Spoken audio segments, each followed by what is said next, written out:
Welcome back, everybody, to the Fantasy Network. I'm, of course, Jimmy Nuts, and it's time for In a Nutshell for April 2024.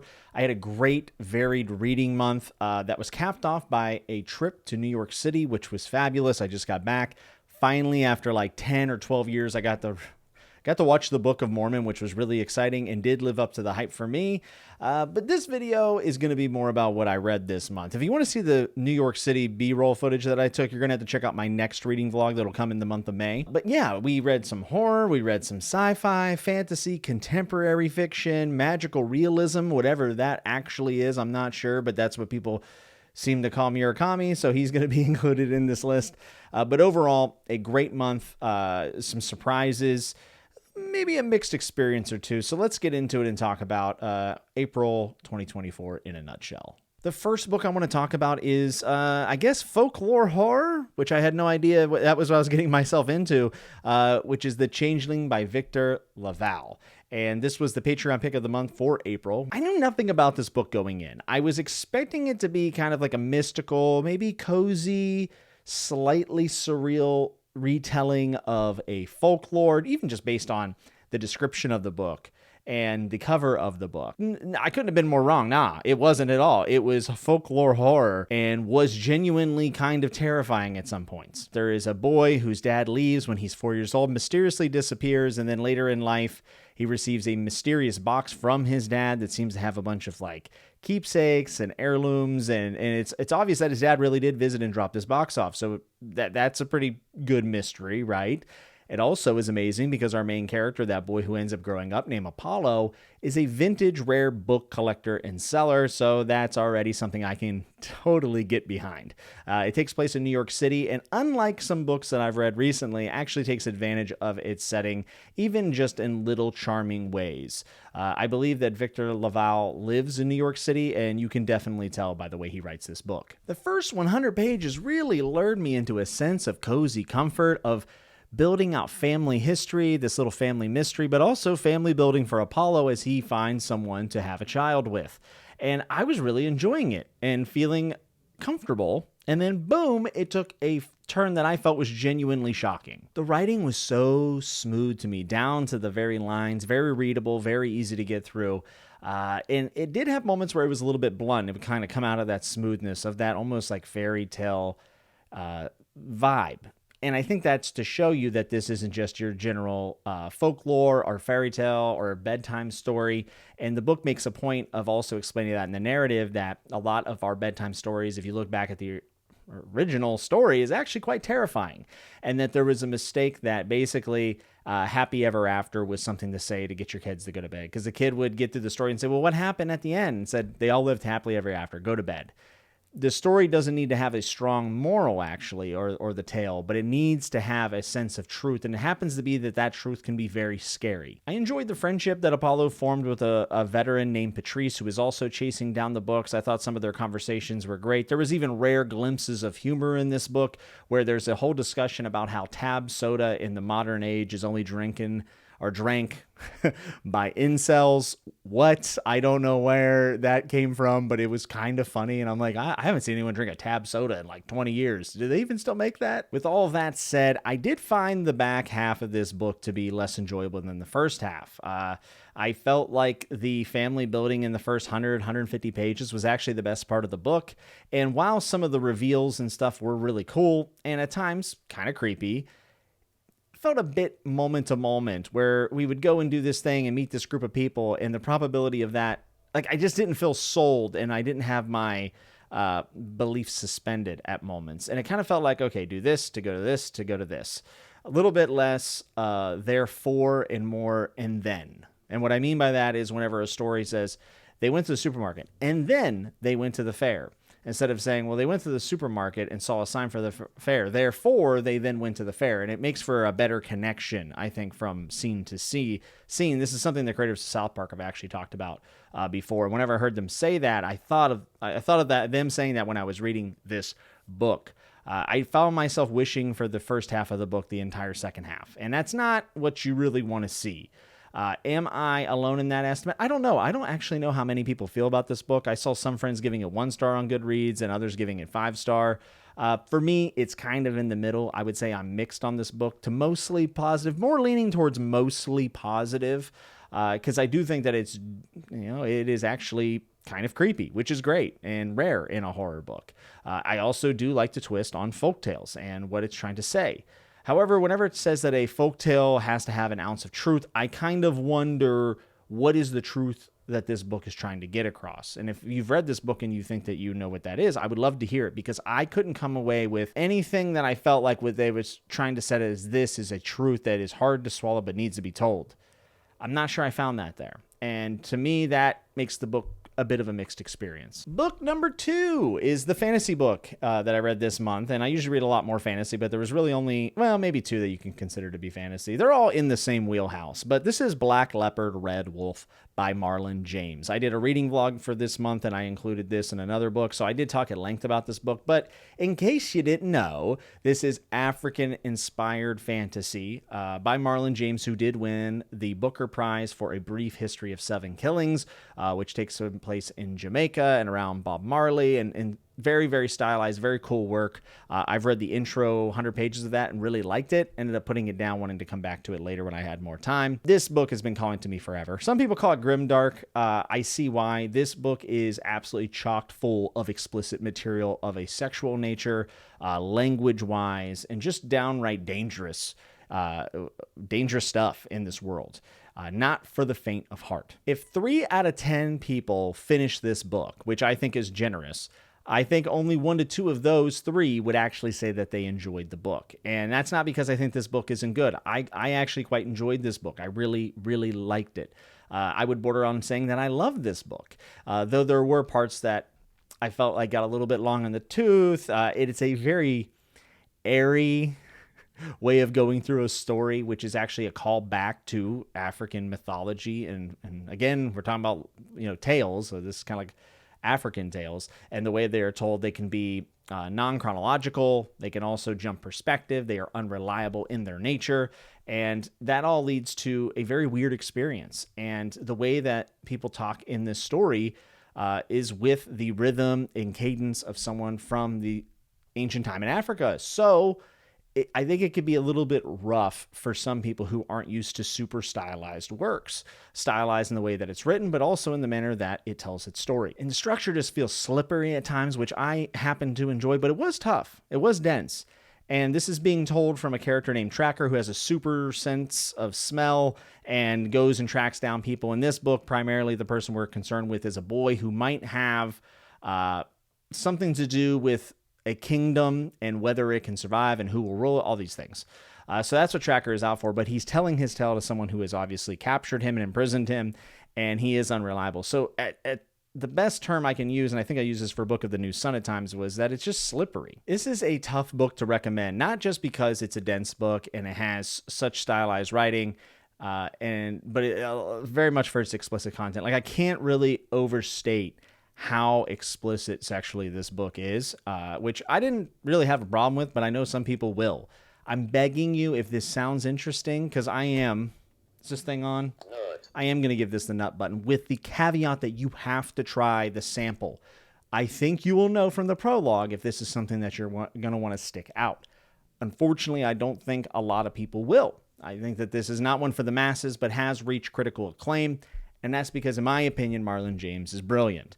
You may not feel that way, but I do. So this world is full of wonder and dangerous things and mean, cruel people, in a story where you see Tracker's past come back to haunt him and people from his past that he's interacted with that haven't even been on page before, and they interact with the mission that he is on, subverting it, helping it, many, many different things. This is a grim book, but I think it is one that is looking at cause and why we go on, and why we do what we do, and why we feel the way we feel. And when I finished the book and I reread the very first paragraph, that is kind of confusing. Really, the first whole section is very confusing. I read it again after I finished the book, and it made so much more sense and made it better. And for me, that's something I really like. So even though it drug its belly a little bit, maybe about 3/4 of the way in, I like the sticking points, even if they were a little bit abrupt. and overall really had a time just being immersed in this book. If you want to hear way more about my journey through this, you can go check out my reading blog that's on the channel. Black Leopard, Red Wolf, if I had to give it a rating, I would say that I am very positive on this, leaning towards overwhelmingly positive, but I will go with very positive for now, just to account for some recency bias. Hardboiled Wonderland and the End of the World by Murakami. My second attempt at a Murakami book. I read Wind Up Bird Chronicle and liked it, didn't like other aspects, was a little bit put off by his fixations on things like women's menstrual cycles, the shape of their boobs, pubic hair, erection, a very strange guy. And I was wondering if that would translate over to his other works, because he's kind of notorious for not writing the best sex scenes or women in general. And I got to tell you, the obsession is still here, full tilt. Now this is the kind of author I like. Well, he seems to be a lot of people's cup of tea, to be honest with you, Bobby B, because he is kind of a legend in fiction. And I've heard many people say that there's other authors that do what he does and just they do it a lot better. I'm going to try to read all of those people as well. But I wanted to give Murakami another shot because despite all of his weirdness and his odd fixations, there is something that I do appreciate about the way that he writes. But he did spend this entire book referring to a girl as the chubby girl and having one of the characters just ponder why he feels like he wants to be intimate with her even though she's chubby, and trying to like justify that to himself, which overall was just really like eye-rolly. The premise, however, is one that I really like, which is that in some way a world is ending, though it's not clear if this is a secondary world or our world. And there are two perspectives. One that feels like that secondary world that has unicorns and no shadows, and it's very different. And then you have a world that I think is kind of like an alternative version of our world that has maybe some Orwellian aspects to it, though none of them are really all that flushed out. The execution of those two perspectives are great, and they do feel distinct because of their setting and the situations that they're in and what they're being faced with. And then you slowly start to see a connection between the two, which is really awesome. Despite his weird hang-ups and his inability to not focus on women's physical traits only, there is something about his writing that just makes me feel like I'm in like a sublime state of mind with his writing and the flow of it. I tend to like reading his works before bed. I feel like it gets me into a dreamlike state at some points when I'm not rolling my eyes. And I like his descriptions of settings, especially like Japan. When he does that, it makes me feel like I'm there, and it's calming, but still has almost like an undertone of something surreal happening. It's hard to quantify, and I know it's a translated work, which adds a whole nother like layer of like, is this even him? I don't know. I do love his writing. I do. I there's something about it. I can't seem to quantify it, but even when I'm shaking my head at some of his lines, I tend to want to pick up the book the next day. Solid book. I like the premise more than Wind Up Bird Chronicle. I think as a story, I like it more than Wind Up Bird Chronicle. The Wind Up Bird Chronicle, I think, had higher aspirations and some really cool ties into World War II history. Solid book that just didn't really do much for me by the end, even though I liked everything about it. I liked the journey more than the destination here for all you Sando fans out there. But I enjoyed it. I would say that I am mostly positive to positive on this book.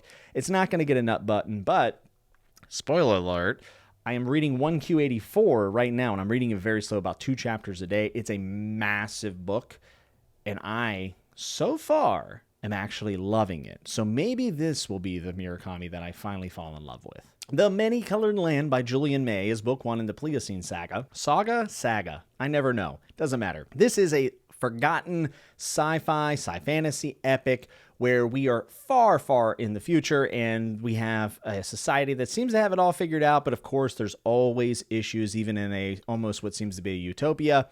Some people are being exiled from this galactic civilization. Some people just want to get away. Some people want to run away from reality. They're suffering from There's a bunch of characters in this book, and they are going to go to exile, which is a portal that sends you back one way to the Pliocene era of Earth, which is about 5 to 6 million years ago. The first part of this first book focuses literally entirely on introducing the setting, where we're at, what we're doing, and a bunch of POVs that after part 1 finally gets separated into 2 groups that have went through the portal. You get backstories for all of these people.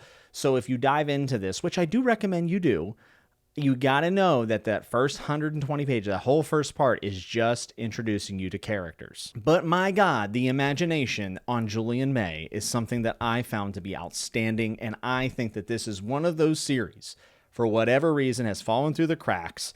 And it is just waiting to be rediscovered in many ways. I thought it was going to be pretty straightforward when we went back to the Pleistocene era, what was going to happen. And I couldn't have been more wrong.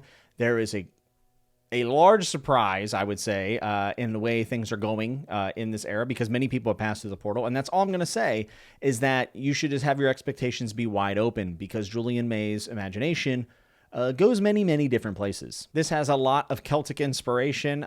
There's a complete companion novel that kind of spells out not just a glossary, but also essays and inspirations of where she got some of the ideas. There's a lot of world building here, a lot of it. And I think many things in this world are probably taken from the past of something else, which gets in this really interesting paradox thing where it's like, well, she's using real world inspirations to inform her world building from the Pleistocene era. So is there like this meta thing where her world building in the Pleistocene era affected our like fourth wall over here? You know what I'm saying? There's like a meta aspect to it that I'm making up, but it feels like we could make that jump, and I really like that. There are things about this book that do feel like it was written in the 80s, socially, of course, but also in just the way that stories were being written back then. But it is a very ambitious first book in a series.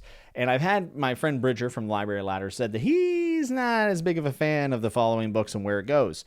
I'm curious to see how I feel. Me and him don't always, line up on things, but I certainly respect his opinion. And I'm curious to see where it goes. I'm hoping that it continues on, because I thought book one was awesome.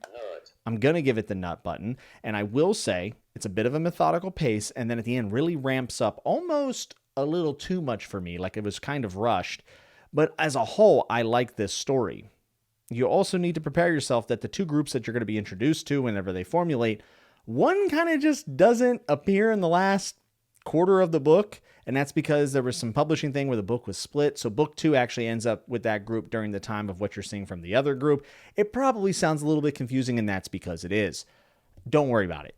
If you want to go on a journey and you want to go back to the Pleistocene era with some sci-fi elements to it, I think that you should check out The Many-Colored Land by Julian May. The covers are dope for the mass market paperbacks. The audio book cover on Audible is atrocious. It looks like a reject Olsen twin, like midnight WB show from back in their CW show from back in the day. Not good. It's not good. But don't let that deter you, because I do think that this is a really great story and definitely ripe for discussion. The last book that I read in the month of April was a dark one, for sure. And I read this mostly due to my friend Taylor. And it was a month where a lot of people in my Discord community read books that were her favorites, just kind of a random thing we did. And I'm super glad I did. So shouts out to you, Taylor, for liking this book and putting it on the list. And I selected My Dark Vanessa. And that is by Kate Elizabeth Russell. And I always have to look up her name, because when people have three names, my brain cannot not mix them up. But that's who it's actually by. And this is a dark and disturbing tale about someone who was groomed by a teacher and sexually abused. Some people have said that it's kind of, in conversation with like Lolita from way back in the day, but this time it's actually from a different perspective.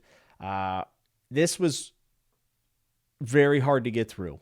And I know last month I talked about A Little Life, and I talked about how it was very hard to get through, and I was exhausted by it, and I didn't want to talk about it anymore, and I had a lot of problems with that book.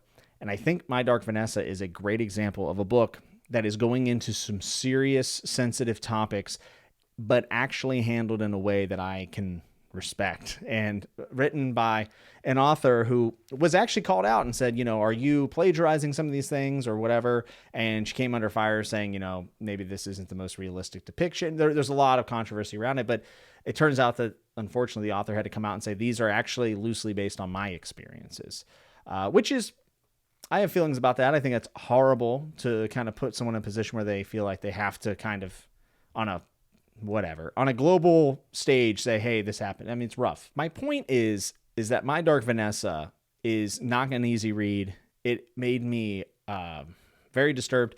Honestly, I cried at a moment in this book that I did not think, if you had told me about the moment, I would have never suspected that this moment would make me cry. It's not a death. It's not even like this big climax or anything. It's just a simple little paragraph depicting one of the scenes where abuse is happening. And it messed me up. Like it made me very emotional. And I had to take a break from the book for about 2 days. And I came back to it. And I think there was about one other time wherever I got super emotional reading it. But the way it is told from 2 different timelines, same person. One when they are going through the abuse and it's beginning and the grooming, and then one in current day where the allegations have come out and it's kind of revolving around, the Me Too movement, and this just being another case of this and how the person who is a victim reacts. And one of many victims, though she did not know that at that time. There's something about this book that is disturbing in the fact that you're seeing the abuse happen, but then you're seeing the ramifications of that abuse almost a decade later, or 15 years later, whatever it is. And because of the damage done by the abuser, there are traits that you will find difficult to read about in the person that was the victim, and the way that they are shielding themselves from what happened to them and what it's categorized as, and basically trying to make themselves not a victim. And it's just, it's brutal, but it shows just how deep the damage goes on someone who has to go through something like this. And it's powerful and evocative, and in some sense, for some people, would probably ring true. And it's not easy. And Vanessa, as the main character, at times, I think the knee-jerk reaction is maybe to get frustrated with her, but you also have to extend some sort of empathy her way, right? And if you really think about the situation, the blame always goes to the abuser. I think that this book shines the most in the author's word choice. I think that she does an amazing job of knowing what word to use at the right time, even though her writing isn't like overly stylized or anything that you haven't seen before. But her diction is actually incredible. I love the way that it was written. It was very impactful. And the dialogue is where it shines the most, whether between the mother and daughter, or victim and abuser, or victim and victim, or victim and therapist. The dialogue in this book is excellent. I also think that this book takes time to just shine light on things that maybe we should have conversations about. Like there's a moment where her mom, not aware of what's going on, tells her that your first love is the one that you never forget. And it's so important, and you'll be able to close your eyes and remember it forever. And this is something that we do say, right? Like there's a lot of people tell you, oh, you'll never forget your first love and this and that. And it's extremely twisted when you consider that her first love is a pedophile. It also makes me wonder if perpetuating these cliches can actually be on the whole harmful. And should we be putting so much stock in first loves? Because even if we take out this whole dynamic of abuse, is it a good idea to put so much stock and say, your first love's so important, it's so great, and you'll never forget it. And then, you're going to deal with that heartbreak from that first love. We all have been through it, I'm pretty sure, right? And does that not make it hit a lot harder and make it feel more important than it actually is? Like, we don't have to put value in these things. And we also just don't know where the person is or who they're really in love with. So that's not the point of the book, but it was a piece of the book that I really appreciated, because I do think that cliches most of the time can exist for some reason, but I think cliches can be dangerous. And I am personally someone who pushes back on them, or try to as much as I can. This is a haunting book that I'm glad I read. Enjoying it is not the right word. It's just important, I think. And if you have read this and it affected you in any way, I would love to hear from you in the comments if you feel comfortable doing that. But this is a fabulous book, written very well, stayed around just as long as it needed to. It stuck to its purpose. And she wrote the book, it sounded like over like 13 or 16 years. She started when she was like 16 and ended when she was 30. And it shows, because I think she captures the teenager very, very well in the like past tense section, not the current one. And the growth or lack of growth that happens from someone who has to suffer through something like this. So all that to say is that, yes, this book was hard to get through, but I loved it. I loved it. I loved it. It was everything a little I wished it could have been. But there was just a sense of truth in this book that I think was lacking maybe in A Little Life. And I don't mean to really compare the two, but they both deal with sensitive topics in very different ways. And the ending of My Dark Vanessa was something that I really appreciated a lot. So if you feel comfortable reading about something like this, I would definitely recommend it. I will give it the nut button. I feel like it's weird doing my little joke button for something so serious, but know that I mean it as a term of recommendation and of quality, because I do think it's very quality. It is the book of the month, I would say, for me. Well, it's time for Patreon pick of the month. After going into such a dark topic, it's kind of a reprieve, I guess. And also, this video went on way too freaking long. So let's see who's going to win for the month of May. I just want to say shout out to everyone, even if you're not a Patreon. Just thank you for being here. Thanks for letting me ramble about books and try to figure out what I'm saying on the fly. I appreciate you so much. Let's see who wins for the month of May.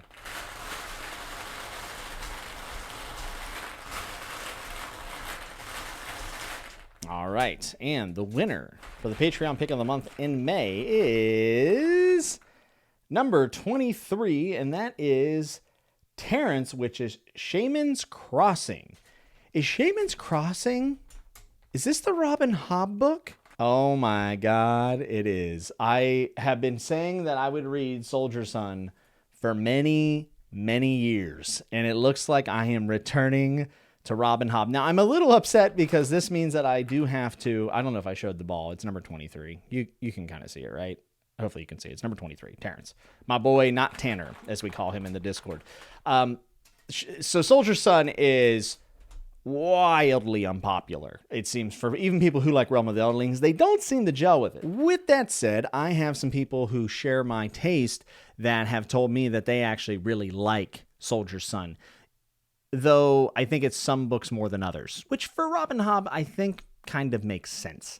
I'm excited about this. I'm a little upset that it's another series. I'm not gonna lie to you. I could have done without starting another series, but hey, that's the game we play with the Patreon pick of the month. And there are 4 books.